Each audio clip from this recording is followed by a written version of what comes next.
So I've been noticing something very interesting. I typically see this with a lot of different phone softwares that come out, but on iOS 26, I realized that the cutoff point from phones being fairly unstable, being more glitchy, to phones being a little bit less glitchy is pretty much the iPhone 13 and 13 Pro. Which means that if you own an iPhone 13, you're going to get a pretty average experience for iOS 26 devices, but it really is that iPhone 14, 15, and 16s. Those ones are giving me, at least from what I can tell, the most stable version, the most stable experience on iOS 26. So with that being said, so far my experience of having iOS 26 and as of right now iOS 26 Beta 3 on my iPhone 14 Pro has actually been a pretty good experience. Now with that being said, it's still glitchy, lots of bugs, lots of problems you'll see throughout this video, but for the most part of me messing around with my iPhone 14 Pro and comparing it against all my other iPhones, it's really not that terrible of an experience here, which I think is actually really interesting to see. Now, number one, the new liquid glass or the lack of liquid glass,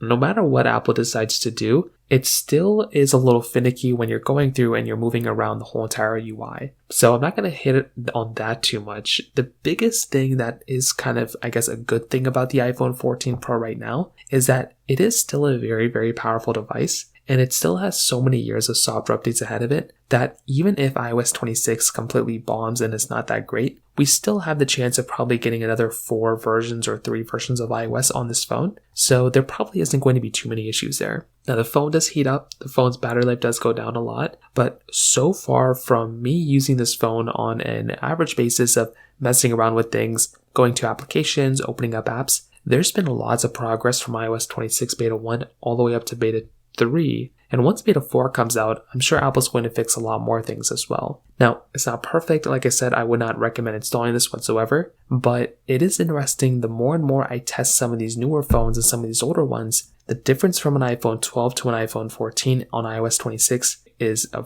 very big difference, and a bigger difference probably than an iPhone like 14 to an iPhone 16 or an iPhone 11 to an iPhone 13. So I'd love to hear your thoughts about this. Let me know in the comment section below. Hit the like button, that will mean so much, but definitely hit that subscribe button. More importantly than everything else, I love every single one of you guys. Hopefully I'll catch you guys in the next video. Peace out till then.